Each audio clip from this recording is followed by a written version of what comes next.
अच्छा जी, एक ये मसला भी आ रहा है। इन अम्मा जी से पूछते हैं कि क्या मसला हुआ है। इनको कहा गया था कि आपको 8 दिन के बाद जो है ना वो आटे का थैला मिलेगा, लेकिन अब ये कह रही हैं कि वो मैसेज आएगा जी आपको तो एक थैला मिल चुका है और 2 आपके रह गए, जबकि इनको मिला ही नहीं है। ये इनसे सुनते हैं।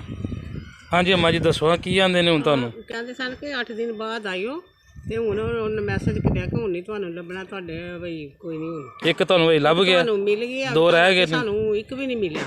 हाँ जी, ये जो मसाइल हैं इनका भी हल होना ज़रूरी है कि लोगों को पहले ये कह रहे हैं जी साहब को 8 दिनों के बाद मिलेगा। अब जब लोगों ने मैसेज किया है तो मैसेज पे ये रिप्लाई आ रहा है जी आप एक थैला आप ले चुके हैं और मज़ीद आपके पास 2 थैले रह चुके हैं। अगर इसी तरह खलाई मखलूक ही आटे लेकर जाती रही तो गरीबों का फिर क्या बनेगा?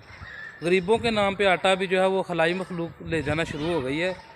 हराम खाना शायद अंदर रच बस चुका है खून में। जब भी कोई इस तरह की स्कीम आती है गरीबों के लिए, उसमें गरीबों को तो कम मिलता है लेकिन खलाई मखलूक जो है वो ले जाती है। इस पर भी तवज्जो देनी चाहिए कि गरीबों का हक़ गरीबों को मिलना चाहिए, खलाई मखलूक को नहीं जाना चाहिए।